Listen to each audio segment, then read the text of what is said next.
ഇയാൾ കഞ്ചാവ് പഠിച്ചിട്ടുണ്ടോ? കഞ്ചാവ് പഠിച്ചിട്ടുണ്ടോ? താങ്കൾ അല്ല, ഒറ്റ സെക്കൻഡ്, വാലിഡ് ആയിട്ടുള്ള ക്വസ്റ്റ്യൻസ് എന്തെങ്കിലും ചോദിക്കോ? ഇതെല്ലാം ഇല്ല. പൾസർ സുനിയുടെ എന്താണ് അതോ അങ്ങനെയാണല്ലോ നിങ്ങളെല്ലാം ആക്കി വെച്ചിരിക്കുന്നത്? പൾസർ സുനിയെ നമ്മൾ മറന്നുപോയല്ലോ. എന്താ why don't you guys discuss about the crime that is committed by Pulsar Suni? അതെന്താ നിങ്ങൾ ഡിസ്കസ് ചെയ്യാത്തത്? നമ്മൾ ദിലീപിനെ മാത്രമല്ലേ ഓർക്കുന്നു. ആ ദിലീപിൻ്റെ ഒരു മാർക്കറ്റ് വാല്യൂ നിങ്ങളൊന്ന് ആലോചിച്ച് നോക്കിയേ. അയാൾ സിനിമയിൽ അഭിനയിച്ചാലും മാർക്കറ്റ് വാല്യൂ, വെറുതെ ഇരുന്നാലും മാർക്കറ്റ് വാല്യൂ. ഇപ്പം എത്ര ഓൺലൈൻ ചാനൽസാണ് അയാളെ കൊണ്ട് ജീവിക്കുന്നത്? എത്ര ചാനൽ? എന്തിനി നമ്മുടെ നികേഷ് കുമാർ തന്നെ ഇപ്പം കഴിഞ്ഞ ദിവസം ഒരാൾ എന്നോട് പറഞ്ഞത് 10-ാം തീയതി ഇപ്പോൾ സാലറി വീഴുന്നുണ്ട്. ഇത്രയും കാലം അവിടെ സ്റ്റാഫിന് സാലറി കറക്റ്റായിട്ട് ഇയാൾ കോട്ട സൂട്ടൊക്കെ ഇട്ടിട്ട് അതിൻ്റെ മുകളിൽ കയറി ഇരിക്കുന്നുണ്ടാവും.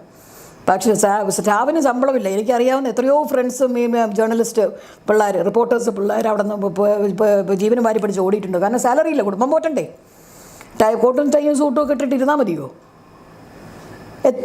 ഇപ്പം കഴിഞ്ഞ 2 മാസമായിട്ട് കറക്റ്റായിട്ട് 10-ാം തീയതി സാലറി കൊടുക്കുന്നുണ്ട്. മാഡം പറഞ്ഞു 15 ദിവസം ഈ കുട്ടി കോടതിയുടെ വിലപ്പെട്ട സമയം വിനിയോഗിച്ചു. അങ്ങനെയല്ല, വിനിയോഗിച്ചു. ദിലീപ് എത്ര ദിവസങ്ങളാണ് ഫോൺ കൊടുക്കാൻ, ജാമ്യം തടയാൻ? ഈയുടെ തലയ്ക്ക് സുഖമില്ല. ഞാൻ ഓഫീസിൽ നിന്ന് ചവിട്ടി ഞാൻ പുറത്താക്കും. ഇയാൾ എവിടെ കണ്ടു? ആട്ടി ഞാൻ തരും, പല്ലടി ഞാൻ താഴെ ഇടും. ഞാൻ കാര്യം പറഞ്ഞേക്കാം. ദിലീപിന്റെ കൂടെ സംഗീത ലക്ഷ്മണി ഇയാൾ കണ്ടോ? Answer me. Out. Stop. Camera off ചെയ്യ്. ജഡ്ജ്മെന്റ് വരട്ടെ. എന്തെത്ര ധൃതി ഈ സമയത്ത്? 4:30.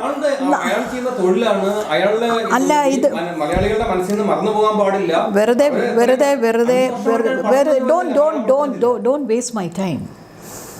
അവിടെ ഒരു അന്താരാഷ്ട്ര ഫിലിം ഫെസ്റ്റിവൽ നടക്കുന്നിടത്ത് ഏത് കപ്പാസിറ്റിയിലാണ് ഈ പെണ്ണിനെ എഴുന്നള്ളിച്ച് കൊണ്ടുപോയി അവിടെ ഇരുത്തിയത്? കേൾക്കട്ടെ, ഏത് കപ്പാസിറ്റിയിലാണ്?